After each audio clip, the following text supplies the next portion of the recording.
Kum Lena Bava Kama Daf. Today's daf is daf Lamed Tes. Oh, somebody.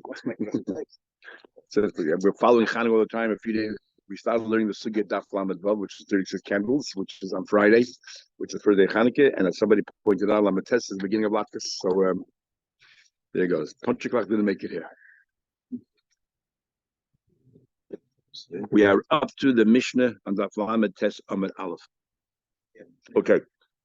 We're going to introduce the concept of an apotrophos, which is that for orphans we always put up there like an executor or somebody to manage their affairs.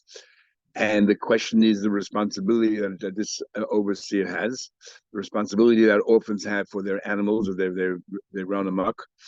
And also we're going to learn, again, we're going to touch on something we touched before, but the main argument is later on in the Gemara, a few weeks from now, and that is, according to Rabbi Yehuda, an animal which is a muad, a lesser, I guess, watching and mining is good enough. In contrast to a tam, you need much stronger, I guess, shmira, which is very difficult to understand in logic, as we'll see more later. Two opinions how to understand what Rabbi Yehuda is saying. And one opinion about Abba, he learns that tzad tam which means that Rabbi Yehuda holds that a muad is not a new, some kind of transition of the animal. It's just a davanais, another layer. So the tam part of it remains the same, and whatever the laws are regarding tam remain the same. And then we add, there's another payment of a muad. So which means that if you need a shmira mu'ula for a tam and a shmira pchusa for a muad, if you had a, let's say, a shmira, what we call pchusa, you would pay for the muad part. Sorry, if you had a shmira pchusa, the muad part you wouldn't pay for because the muad you did what you're supposed to do. It's not your fault. But the tam part you will pay for because that requires a shmira muad. We don't say the animal changed as a muad and therefore you don't pay for anything. Of the tam, we also have to add on a little bit shmira. No. Halachas, when a muad comes along, and not the pshat is an animal is a new animal now, and we just look at it as a muad. We look at it as a tam plus. So whatever the laws are by tam still remain.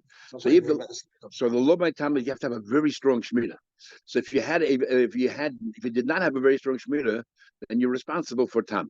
And only if you had a very strong shmira, and then it broke out, and you can't help it, you're potter. When it comes to a muad, even if you had an ordinary shmira, that means under normal circumstances, let's say ruach matsuya, nothing would have happened. That's good enough.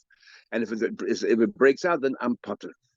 So if it broke out from a normal shmira, the animal's a muad now, and broke out from a normal shmira, don't say, oh, I'm potter, I did everything. I am potter from the muad part of the animal. I'm not part of the tam. And the tam, as far as the tam is concerned, that wasn't good enough shmira. Okay, that's how Yehuda's opinion. I'm going to come back to that because it's negate to the whole Gemara here as well. So let's begin the Gemara. It says the Mishnah, Shoy Shel Pekech. Previously we learned about the Shoy being himself an intelligent Shoy. Now we're talking about the Shoy of an ordinary person, somebody who is smart, intelligent. Shenogach Shoy Shel Chayda Shoy V'Katan. That damaged the Shoy of a youngster, which is basically what learns the Yassim. Somebody who's not responsible, chayiv. Then you're chayiv because you created damage and you're responsible. But but the reverse, or the converse, if their animal damages, they are potter. Why? Because they're not responsible. They have an apotrophos. Why don't we appoint somebody to be in charge?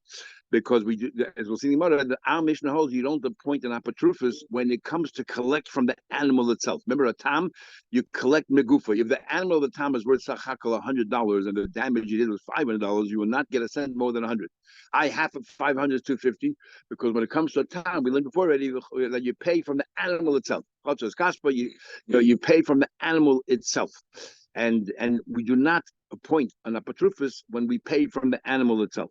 And Rashi learned the reason is because the animal itself is metaltlin. Remember, we're talking about metaltlin, and metaltlin of a yassim are not indebted to pay their loan. So we don't appoint an apotrophos on metaltlin.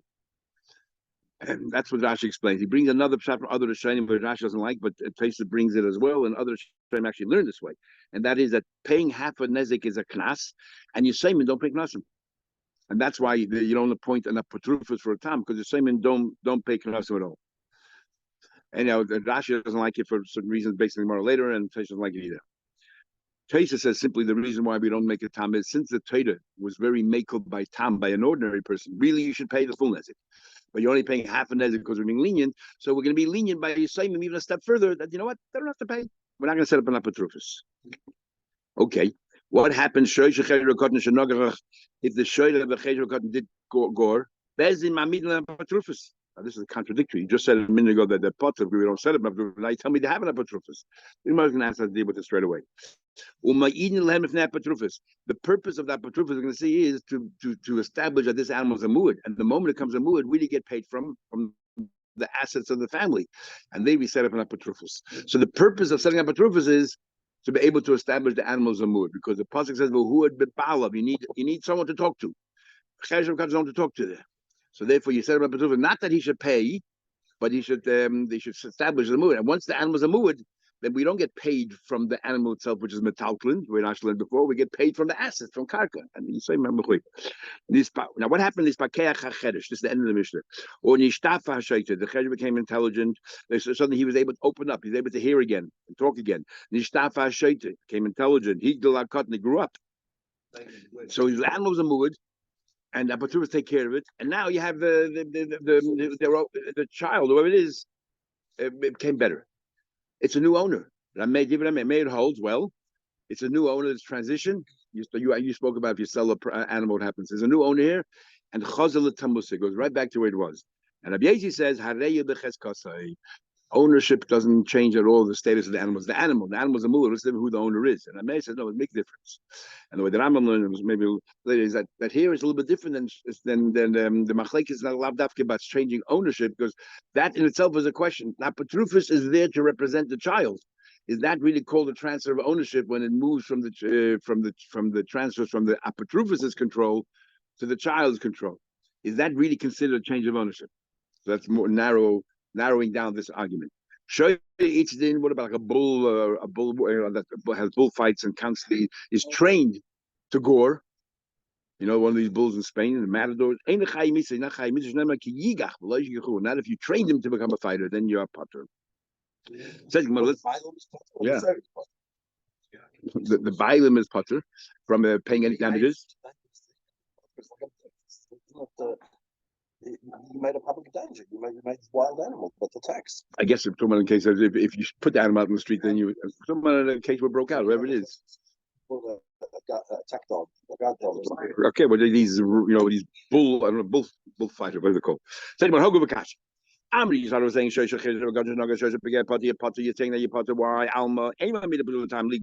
We don't set up a time, an apatrufus to make sure that that it behaves, and that if it actually goes out and causes damage, you should pay money. We don't have an apatrufus for a tam, so that because otherwise you need an apatrufus to be able to charge the shechel cotton. You need bala. You need an owner, somebody you can talk to, but we don't do that. Then you say, you do set about apatrufus, and you testify for apatrufus. He is responsible. You do set up an apatrufus. What's going on here? This is how you read the Mishnah. Not that you set up apatrufus to be able to charge him and pay half the nezik. We set up apatrufus to establish whether the animal is a gorer, a habitual gorer. So now you have someone to talk to. And we treat like a muad.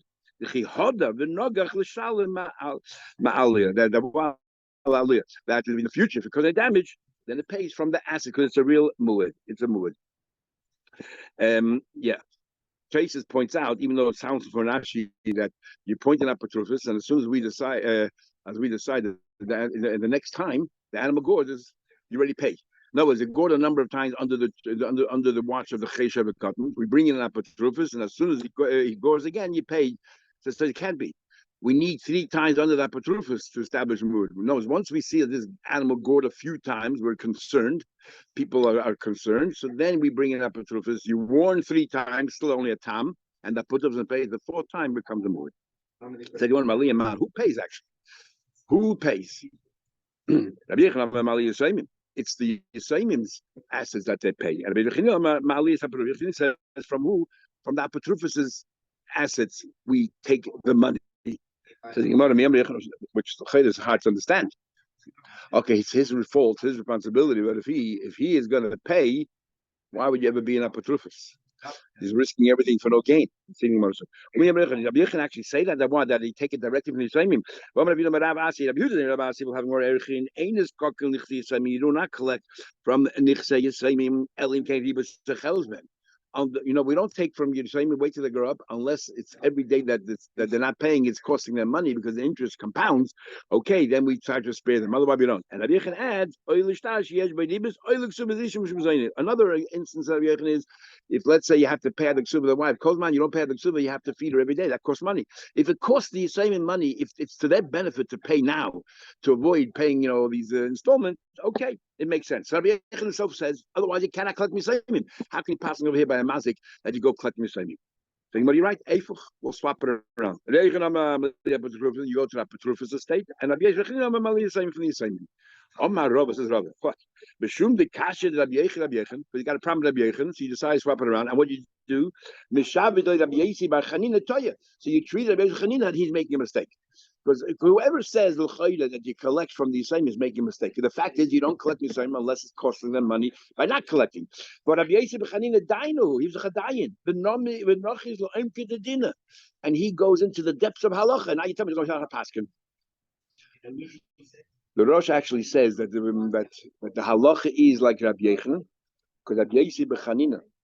1 second. Don't change around.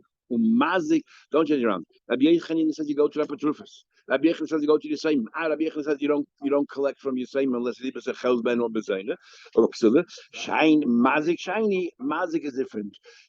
There you have a chayv. Okay, so wait, why should the Yisraelim pay? But here the Yisraelim is the one who created the chayv. They were mazik. And therefore, in this case, they should be paying straight away. So interesting, the Rosh says that Rabbi Chanina and Rabbi Yechon, the halach like Rabbi Yechon, because Rabbi Yechon was the Rav, was the Rebbe of Rabbi Chanina, and they always passing like the Rebbe. In other places, the Rosh himself says, others say, you pass Rabbi Chanina because he was older than Rabbi Yechon, and he was a dayan, and so on and so forth. So they're all trying to understand what's going on here, but the easiest answer is that two Rabbi Chaninas. One was a Tana and one was an Amari. One being a Raya, when Rabbi Yechon's name is first, that means he must be the Tana, because otherwise you put Rabbi Yechon first. If it was a Rebbe, why would you put the name of a Talmud before Rebbe? Others say that's no proof. We look in the Haggadah. Rabbi Akiva, Rabbi Tarfon. Rabbi Tarfon was a Rebbe, Rabbi Tarfon was the end. So maybe the order doesn't prove anything. Anyway, so now the Gemara says, what would you do? Just make the person who's damaged whole rather than rectifying something. Okay, true, but over here, because you're damaging, you're saying the ones that cause the damage, it's different than all the other cases when Rabbi Yechon said we don't collect from Yisraelim unless there's interest eating up orders. Here, it's their fault. So we have to take from them. It's not fair for the victim that we should get paid straight away. Especially because the victim, he has to be made whole. So okay, maybe that one, exactly. Now he goes further. Let's still get from Apatrufus. The problem is the money of the. Then why would somebody want to become an Apatrufus? And why would you want to become Apatrufus if it costs you money? It's not the pshat that he pays, he never gets reimbursed. When the kids are old enough, he will then give them a bill and say, "Look, I paid out $100 on your part, on your behalf. Pay me back."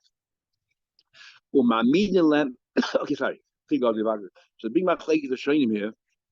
If an Apatrufus was negligent, the Bezin points someone at Apatrufus and tell him, okay, your job is to be like an executive of the state or to oversee the state, be a manager of affairs. If he was negligent, is he chayiv? Is Apatrufus responsible or not? So they want to. So Taisa brings over here that they want to bring out this Gemara right here that you're not chayiv.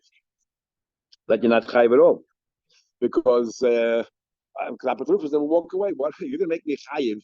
Why would I do it? Even though it's his negligence, we see clearly that you are potter, right? Because here, if the shoy went out the damage, that Apatrufus was in charge. So he's the one. That's what he's point to take care of everything. He was at fault, and yet we say that Rabbi Yechon says that Apatrufus is potter because otherwise he'll walk away. Case brings from someone here called Shmuel Shleimer Bacher. Not sure who Rabbi Shleimer Bacher is. Shmuel Bacher. Or he says no. That if the Apatrufus is Pasheya, it's like a Shemer. He is responsible. But he comes along and says anything. Of course, you're responsible if it's your fault. But by Mazik is different. Why is it different? Because we hold you responsible when and where you're going to walk away. when we learned the Gemara in the other Gemara that people actually want to be an apotropist because it's good for the resume. If the Bezdin trusts you, has such credibility, who's not going to lend you money when you need it? So nobody's going to walk away. If he's negligent responsibility, Taka should pay. Over here, you're not doing it to help out the Yisraelim. You're here to make sure that their animal doesn't damage the whole world. So there's no individual you're working for here. You're not here to help the Yisraelim. You're here to prevent anybody, a friendly person in the street walking shouldn't get hurt. In this case, says that he maybe negligent, we're not going to hold responsible. Then people say, what do I need it for? What do you need this headache for? It's not like you're there to help grow the state of some Yisraelim, which is a very different story. Says he went further, this concept now of Ma'amidin Apatrufis Tam, whether we set up an Apatrufis for a Tam to collect, in other words, the Apatrufis by a Tam, but they pay not, is actually a Machlekes Tanaim.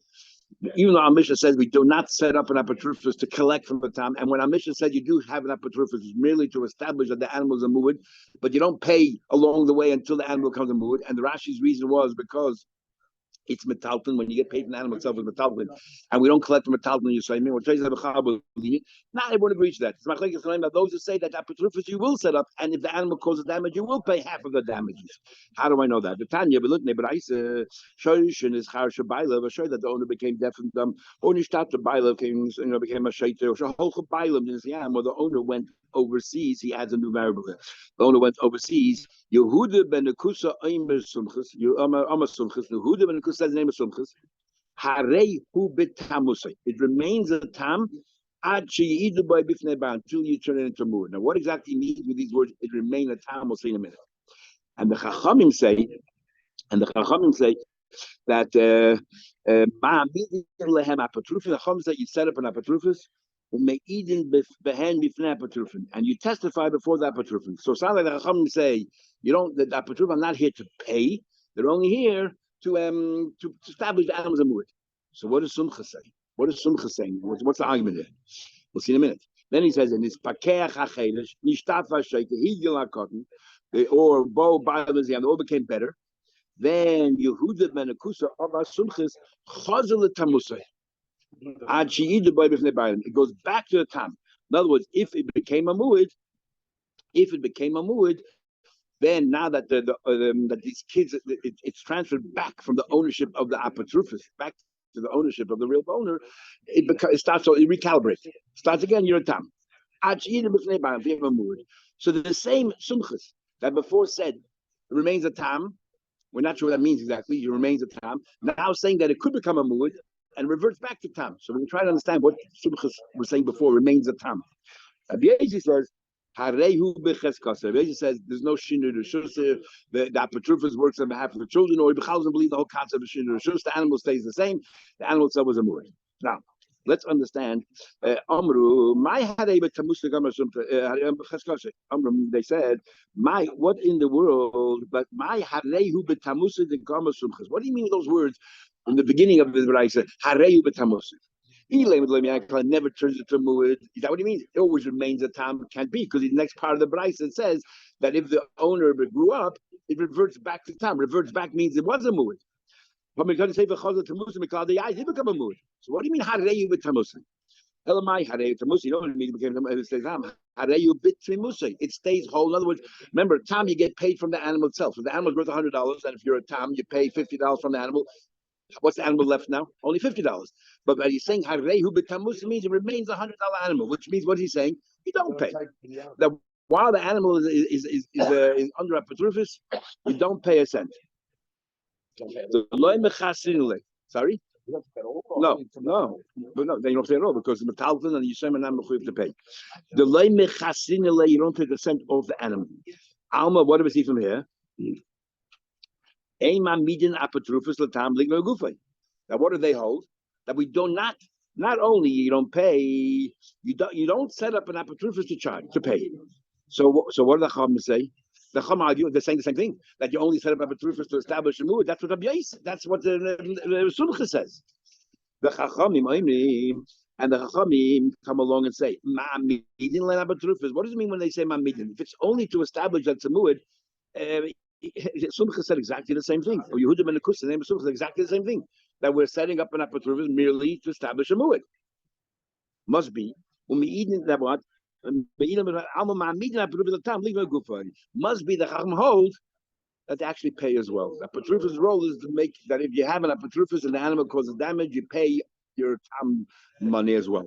So see that this concept, Al Mishnah is not according to everybody. So machlekes between Al Mishnah follow Sumchus. If it follows Sumchus the way Yehudim and the Kusa learned, and the Chum, however, argue. So the Gemara, okay, let's understand the Sefer. The Sefer, what's the Sefer arguing about? Whether it reverts back to a time when the kid grows up, or it stays a muad. That's the argument. You transfer owners from the patrufus to the child now who became an adult. That if the animal itself now is recalibrate the whole thing, start again. And the truth does not change. Remember, we had a whole Gemara before whether year turtle or year gavra. What's the purpose of a muad? Is it for the balabas, and therefore he has to be told 3 different times, or whether it's to establish the animal, therefore even though all the 8 came at the same time grown up. L'chayda is very similar to this argument here. If it's about the animal, then who cares who the owner is? If you change owner, so what? Why recalibrate? The animal is proven that's a muad. But if you learn it's about the owner, then if it's a new owner, you got to start all over again. You got to warn him 3 times and so on. L'chayda b'pashas. So we now learn a second brayse. The second brayse says, Yaakov paid half a nezik before the Gemara has a chance to continue the brayse. Yaakov, my visit. Why would he have to pay? What is missing? Interesting, the Gemara even bothers going through this conversation. What would you do it for? So the Gemara is saying that every word that you memorize has to be exact. So they memorize the brayse without the word amen. Nobody wanted to add it in. So they said, you have to add it in because otherwise it doesn't make sense. Why would he pay? You must say, Yaakov holds that you have to pay the half a nezik. Now what? The shade of a chaylish, shade of a cotton, damages, you pay half a nezik. You pay the time. Now we try to understand Yaakov's opinion. Says the Gemara, what are we talking about? Ibetam shita. If we're talking about a tam, then it's obvious you pay. The kuliyam na mechazin mishal. No, what's the question? Maybe that's a chiddush. It could be before we say we have an opinion that a tam doesn't pay. Why add the words chatzinezik? All you have to do is say mishalom. If you told us a tam pays, that means you hold like the opinion of the chacham before that you set up an apatrufus and the tam of a cheshukot has to pay. We know what the din of okay. Once you tell me he has to pay, how much you have to pay? You don't have to tell me. I know what a tam pays. Everybody in the tam pays half. Why bother telling me here you pay chatzinezik? Just say mishalom. So the why add the word chatzinezik? Obviously, some chiddush. If we're talking about a muad here, so let's understand. Either of the shmira, if you did a shmira klal, if you watch the animal properly, yeah, and the animal broke at night, then you're an oinus. So you're part of why pay half a nezik? We're trying to understand if it's a muad, when do you pay half a nezik? Either you pay nothing, or you pay all. Where's the half a nezik? It can't be talking about a tam. What's the chiddush? Tell me a half a nezik. Every tam pays a half a nezik. Once you've established, you got to pay. So it must be talking about a muad. A muad, here's an example of a muad paying half a nezik. When does a muad pay half a nezik? Manushach. If you didn't watch it properly, you pay the full nezik. If you didn't watch it properly, it's an oinus. You pay nothing. When does a muad ever pay a half a nezik? Says the Gemara of Iba muad, if you did a good shmira and the animal broke through, you're potter. It's not your fault. And and if you didn't watch it at all, then you got to pay the whole nezik. When do you have a case of muad paying only half a nezik? Rabba says, I'm going to tell you talking about a muad, and yet the chiddush here is you pay only half a nezik. How is it ever possible that a muad pays only half a nezik? Let's go back into what we spoke about before. Rabbi Yehuda holds that every muad is half tam and half muad. Every muad, one layer of tam and one layer of muad. And we're going to talk about a case where you watched it average shemira, which is good enough for the muad part to be exempt because that's good enough. But for the tam part, it's not good enough because you had to do a shemira ma'ula, a better shemira. You did an average shmira. No, but you close the door under normal circumstances, it would be good enough. That's called a shmira b'chusa. But relative to an abnormal circumstance, it's not a very good shmira. But the shmira mula, he didn't do good shmira. But Rabbi Yaakov suffered like Rabbi Yehuda. Rabbi Yaakov holds like Rabbi Yehuda. The Amor said tam is mekayim medis. He holds like Rabbi Yehuda that the animal is a tam. And then another layer, the animal remains a tam. Every animal that transitions from a tam to muad, the tam part remains the same. The chiddush is the muad part. So the tam part needs a shmira me'ula. You did a shmira b'chusa. So as far as the tam is concerned, you got to pay that half. The other half, which is the muad part, you're potter because you did a shmir of that's good enough according to Rabbi Yehuda. And furthermore, the sub like Rabbi Yehuda, muad tzagel because he also holds like Rabbi Yehuda. Because it's different parts. He holds like Rabbi Yehuda, first of all, that the animal tam remains a tam. He also agrees with Rabbi Yehuda that the muad part, an average shmir is good enough, and we can learn from Sukkah because in logic it's hard to get the head around. That the animal now is a vicious gorer, you don't have to watch it so much, is what pasuk. The Sovala Rabbanan, and then he also holds the third thing, like the Rabbanan that says in the previous brisa that says that the role of that patruf is not just to establish a muad, but to actually pay if any damage happens. So here we have a hechetimtz, an example where a muad pays only half the damages. So he holds that patruf pays, and he did an average shmira. He holds like Rabbi Yehuda that there's a tam layer and there's a muad layer. The muad layer you're potter because that was good enough, but the tam layer you got to pay. Abaye says, you're going to tell me that Yaakov agrees with Rabbi Yehuda. But Tanya, there's a brisa where it clearly says, Yaakov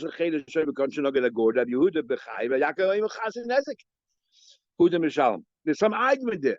We'll see later how Abaye understands their argument. See, clearly they argue. No, Rabbi is right. Not arguing. Rabbi Yehuda, Peter Rabbi Yaakov. Rabbi Yehuda says chayiv. Comes along Rabbi Yaakov and says, what do you chayiv? You chayiv chatzi nezek.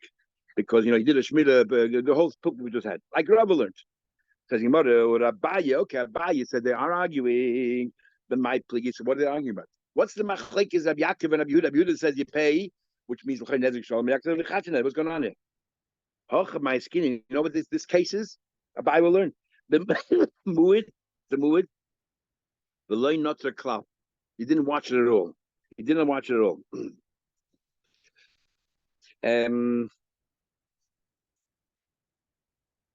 We're talking about now the owner was a cher shevekot.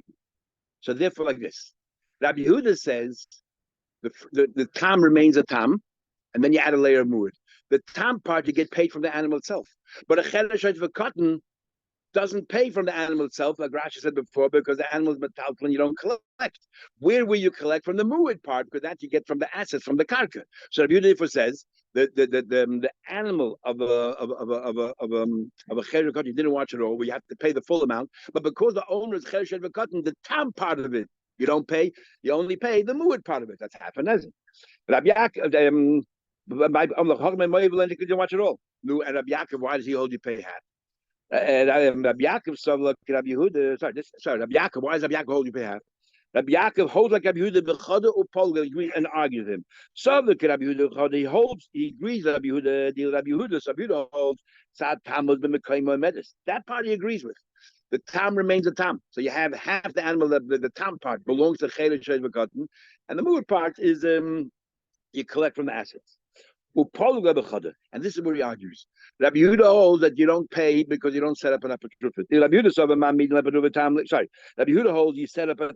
Rabbi Yehuda holds you pay the full nezik because he holds that an apatrufus will be set up to collect from the tam. Not like our mission that says you don't. So Rabbi Yehuda says you pay the full nezik, the tam part, and the muad part. The muad part for sure, everyone agrees. The tam part, he says, I agree with the Rabbanan, the previous brisa, who said that we will set up an apatrufus, and the role of apatrufus is to mind animal. If it doesn't, you pay like a tam. That's Rabbi Yehuda. Rabbi Yehuda holds ma'amidin lehena apatrufus latam ligbad megufa. That's Rabbi Yehuda says you pay the full nezik. But Rabbi Yaakov holds like our mission, like Sumchas, that says that what? That a tam you pay megufa, and therefore you don't pay even apatrufus because it's metaltlin and you don't collect metaltlin.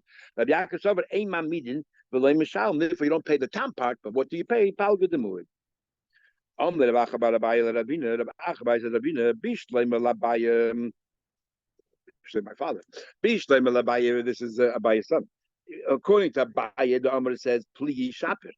According to Abaye, that says that what? That they're arguing whether you set up an apatrufus or not. Okay, I understand now. We understand that the two brises. Rava said they're not arguing. Everyone agrees that what? That you set up an apatrufus to collect from the tam. That what? That Yaakov also agrees you set up a tam. If so, why did Rabbi learn that the brisa, the first brisa, is talking about a muad and all that kind of stuff? Is let him say he's talking about a tam, and they're arguing, and and you collect from, because the Apotropos says you collect, and that's what the Brisa, that the Machlek is the Chachamim and the first Tana. Why talk about a muad? Say they're talking about a tam, and that very point they're arguing. They're arguing whether the tam pays or doesn't pay. Simple as that. Gemara says, if you hold like Rabbi Yehuda, that says that a tam requires a very strong shmira, and you did a shmira b'chusa, so you have to pay.